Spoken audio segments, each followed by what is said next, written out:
Today on the show, I've got sports updates related to transfers once again. There's a lot happening. We're going to discuss that on the airwaves. Join us on Facebook at Y1025FM. Yes, for the videos and pictures that I will be showing on our Facebook page at Y1025FM. Join us on Facebook. Let's do this. It's the Y Sports Update. My name is Dennis Ivan Opoku, and the show is proudly brought to you by Franco Media Institute. Let's do this.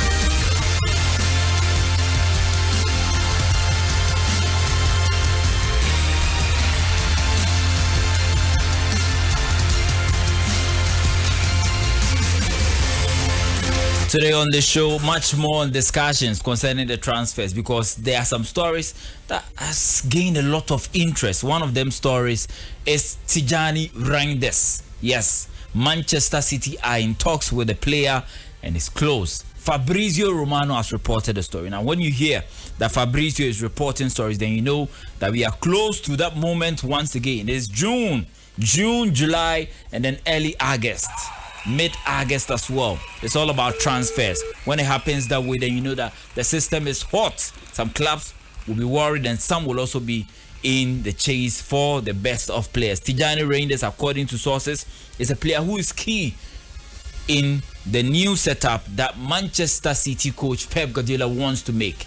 Kevin De Bruyne has left the club. He's going to Napoli according to reports. It hasn't been confirmed, but that's the major story in terms of transfers. Also, in Spain, we know that Franco Mastantuono is a player who plays his football for River Plate in Argentina. According to sources, he's also a player that Real Madrid are interested in.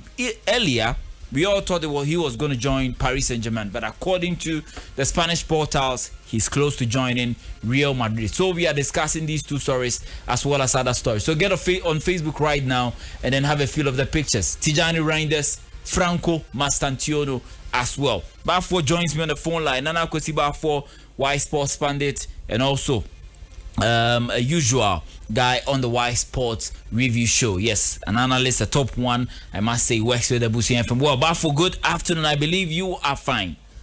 Good afternoon, Ivan. I'm doing very well. I'm very fine as well. Well, let's do sports right now. Transfers, Manchester United. Now, the focus isn't even on the player alone. No. The focus happens to be on the 115 charges that we are waiting for the decision of the Premier League. We've not heard anything. Manchester City, are busy on the market. One of the players that has been mentioned is Tijani Reijnders. They're also looking at Ryan Cherki and the list. The list will go on and on and on. But let's focus on Tijani Reijnders and what he offers to Manchester City. And you have got all the details. Tell us more on that.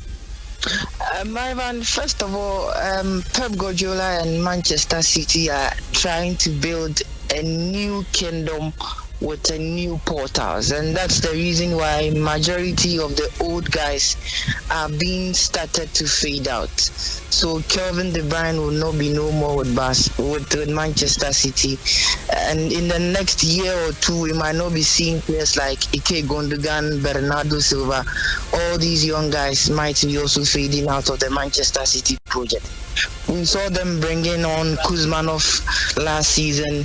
They've already bought Umar Mamouche, and then they have a couple of other young guys they are bringing on board. And so clearly, the direction is certainly heading towards for the future. And if you rightly know Pep Guardiola, he likes players who are really creative and then offensive. And I feel that Tijani Reijnders have been on the radar of Manchester City for a couple of seasons or two now.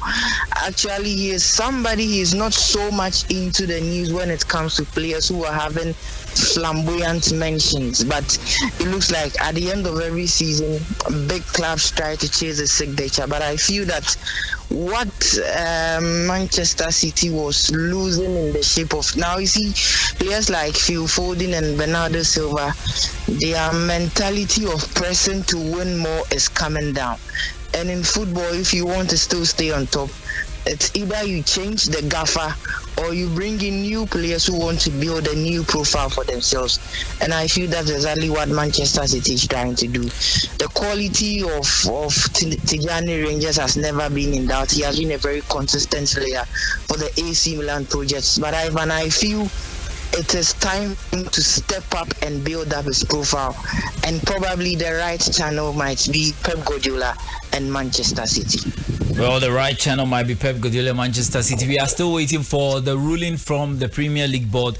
Now, you see him signing a lot of these players. Now, the question will be, what if the players or the team is relegated to the championship? Or you don't see that as a possibility? You just feel like he's preparing for whatever might happen.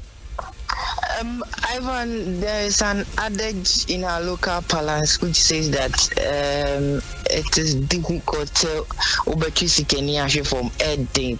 You see, they've pressed these charges for a very long while. Exactly. But probably this is Europe and everything is possible, and maybe with time we can see that.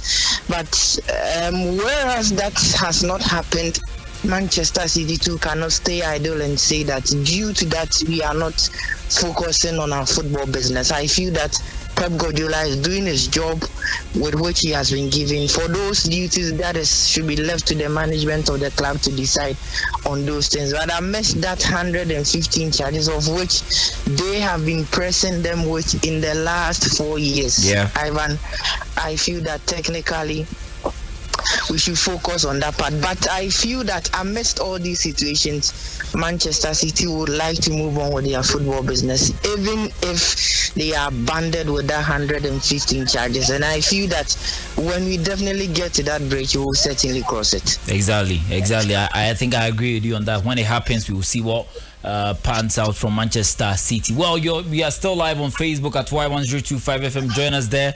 Let's do sports right now. We are discussing transfers. So, why you are players now? I'm pictures for social media and so Facebook at Y1025 FM. Let's go to Argentina. Angel Di Maria is in the news. He has signed a contract with Rosario Central. If you know Angel Di Maria, Paulo Dybala, Lionel Messi, they all hail from the region of Rosario. He's reported to be close to a deal with Real Madrid. His name is Franco Mastantuono. Earlier, there were reports that he was going to be joining Paris Saint-Germain. But Real Madrid, through Juni Calafat, there seems to be some discussions in there, and the player is interested in joining Real Madrid. This player, have you followed him? What have you witnessed about Mastantuono at River Plate? I know he's won the Copa Libertadores with the team, as well as their recent performances. He's been one of the finest of players. He gained a lot of interest since last season. Now he's in a setup for Real Madrid, according to sources. What does he offer Real Madrid? Ivan, I feel that it might be a project for the future. Now, currently, when you look at majority of the European clubs, I feel that they are all toning the same line. Mm-hmm. Now they've understand that football has not always been about purchasing the already ripe materials. Yeah. But if you want to stay in a system for a very long time, you need to buy young players and develop the project. And we can have examples of clubs who have used those things and it has worked perfectly for them. Mm-hmm. The Ajax Amsterdam project with Johan Cruyff, the total football is there. Then we saw what Barcelona has been doing with La Masia, which has been a basic source of funding in terms of players for the club. And so now majority of the clubs are turning to that line. The Argentine was part of the team which won the Copa Libertadores when Julian Alvarez was around that region. And so for me, I feel that it is a project for the future. Mm-hmm. And now currently Real Madrid are also targeting to that. And then when you look at the average age of the players that Madrid are signing, the likes of Endrich, Rodrigo Goyes, and Nico Paz, Ada Goulet, these are youngsters that Real Madrid feels that if you inculcate the spirit of Real Madrid into them, in the nearby 1 or 2 years they might flip off and then they might rise up to that level. For me, in terms of technicality, everybody knows that Jabi Alonso likes to have players who can. The reason why this is gaining a lot of interest is based on the number of young coaches who are getting the jobs now. In Italy, we saw Thiago Motta take over Juventus recently. He was moved for Igor Tudor to get in. We've seen Ruben Amorim with Manchester United. We've seen Mikel Arteta with Arsenal. In comes Cesc Fabregas. Look at the job. Look at the Inter job. Look at how huge it is, the kind of people who have been managing the club in the recent years, and now Cesc has to take over. You also have to keep in mind that Xabi Alonso has also been given a chance at Real Madrid. What's happening? Is that the right move for Inter Milan at this point? That Cesc Fabregas, right in his second season in Serie A after coaching Como, will take a job like Inter Milan's? Ivan, in my personal opinion, I feel that now the world is understanding that we are having a coaching revolution or a coaching evolution. Okay. Those guys who belong to the old school of coaching philosophy, gradually, they are fading of the Marcelo Bielsa, the Carlo Ancelotti, the Jose Mourinho, the Jurgen Klopp. They are almost getting to the end of the tunnel.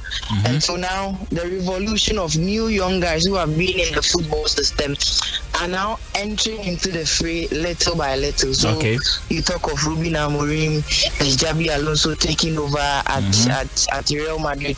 Now Fabregas is on the verge of joining Inter Milan as their new head coach. Yeah. Now you've also get a couple of other young managers who are also strengthening and entering into football mainstream. So I feel that they might not be taking control of football, but as we are saying, player evolution with teams signing young players and hoping for them to take over their clubs in the nearby future. I feel that these young coaches who are evolutionizing themselves into the system, clearly, maybe in the next 2 to 5 years, we might be talking about them as the big men when it comes to coaching. But for me, I personally feel that it is becoming more or less like the Frank Lampard story. It is a huge jump. Yeah. Right from Como to Inter Milan, that is a huge jump. But I feel that maybe that might be a test case for him to prove to the world that indeed he has come of age and he can also step up. Indeed, he has done very fantastic statistics and numbers with Como this particular season. But I feel that it is a huge jump for him. But the onus lies on him to prove some of us wrong, whether he is right for the Inter Milan job, because Ivan, Inter's coaching job is a little bit poisonous than what you expect at Como, because at Inter at the end of the season we expect you to win everything that you compete for. And so for me, I think that it is a huge jump for him, but it is up to him to prove his critics wrong and prove that indeed the kind of coaching work that he's doing at Como was not just a fluke. Well, let's move away from the foreign front and deal with some local stories. There might be some Ghanaian interest in some of the transfers. Mohamed Kudus to Manchester United or Chelsea. Iñaki Williams gaining a lot of attention from Galatasaray. But let's move to the Black Queens, because the Black Queens are preparing for the WAFCON. That is the Women's Africa Cup of Nations 2024 edition. They played against Ivory Coast. The first one ended 3-3. The second game happened to be a 1-0 defeat to the Black Queens. Now, we've listened to the coach. We've listened to the communications lead for the Ghana Football Association with respect to women's football, Matilda Jifa Dimedo. And they talk about Kim Las Bjorkegren, the head coach, realizing that they need to solidify the defense. That is the reason why the focus has been on the defense in the last game that they played. The first one ended 3-3. Are you confident of the Black Queens? Are you confident that coach Kim Las Bjorkegren can do the job at the WAFCON? Ivan, I personally think that in life, when you are progressing forward and you decide to tip off the wheel, it takes some little shine out of your success. Nora Hotel was getting on the right track, getting the results and everything. But I feel that one way or the other, we do not know what happened. Maybe due to her inability to eliminate Zambia for the Women's World Cup, maybe probably the hope in that direction was certainly lost. But I feel that when you look at when you look at the trajectory of how we've gone so far after the end of the Nora Hotel era, I feel that we need to have time, because Ivan, when you're on the right track and you move out from the track, everybody expects you to get somebody who is in the same line with the person who was holding up the track for you. Exactly. But for me, I think that it is like employing an expert to a particular job. Then you remove the expert and then you bring in an amateur to continue from that point. For me, I feel that it will take some time for us to reach. But as a Ghanaian, I do not expect so much from the new gaffer of the Black Queens to perform extraordinary, as in what we expect from Nora Hotel. But I feel that maybe in the next 1 year or two, we'll start to see the results we're seeing. But currently, as things look, we need to limit our expectations on what the Black Queens will give us. Many thanks to you. Let's see what happens and what transpires, especially on the local players in the Black Queens as well as the foreign guys, because we're having a lot of them in the squad now, and that means the local numbers might be reduced. Also, Iñaki Williams and then Mohamed Kudus. We'll be talking about them later on the show. So that was Nana Kwesiba for who joined us on the phone lines as we discuss the trending topics. Cesc Fabregas to Inter Milan, Tijani Reijnders to Manchester City, Franco Mastantuono, as well as that of the Black Queens, and then how results have panned out in recent times. You've always been a lovely listener of Y1025 FM. I've always enjoyed the fact that you listen to the show. Many thanks to you. We meet tomorrow at exactly 2:30 for the Thursday edition, and then we step into Friday to complete this week. More on transfers later on the show, as well as on trending stories, on developing stories right here on the Big Y. In fact, there are a lot of them. But the trending ones is what we've decided to talk about. So let's meet tomorrow at exactly 2:30. My name once again is Dennis Ivan Opoku. The show was proudly brought to you by Sir Franco Media Institute. If you joined us on Facebook, then many thanks to God bless for streaming on our Facebook platform for us. So let's meet tomorrow. Stay positive.